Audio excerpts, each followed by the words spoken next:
Tu es en train de m'écouter, il y aurait fort à parier que tu fasses partie de la team des fouineuses insatiables. Celles qui sont tombées dans le développement personnel, dans l'auto-analyse de chaque détail, jusqu'à la symbolique cachée du moindre mouvement de doigt de pied. Serre-moi la main. Tu oscilles sans doute entre des périodes d'ivresse totale, de voir tout à coup ta psyché absolument lisible, et des errances nébuleuses où tu te retrouves saoul de tes pourquoi incessants. T'aimerais parfois être autrement. Peut-être avoir une vie plus simple, comme celle de la voisine, qui ne décortique rien à part ses petits pois pour le dîner. Tu es comme nous.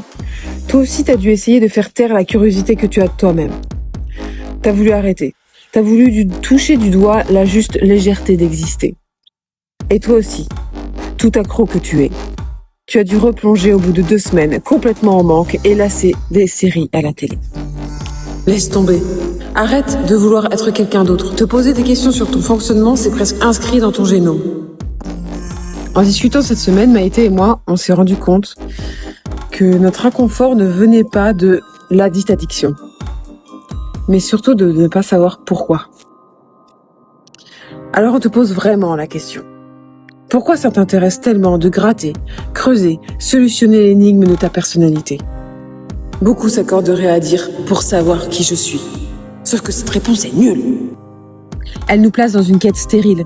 Si le but de trouver une définition fixe à notre être, qui est par essence mouvant, on n'est pas couché.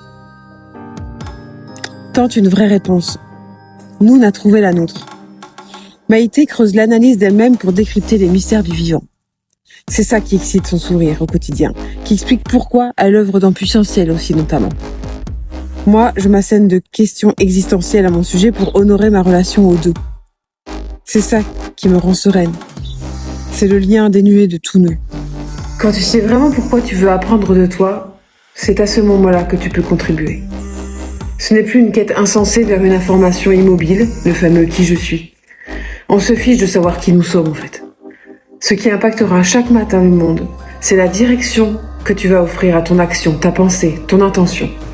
Ce qui différencie le nombrilisme de l'altruisme n'est que l'objet vers lequel tu vas tendre la compréhension de toi. Reste vivante. Chasse le brouillard, ne cherche pas dans le vide. Sache de toi pour davantage que le simple savoir. Tu n'es pas une encyclopédie, tu es un être vivant.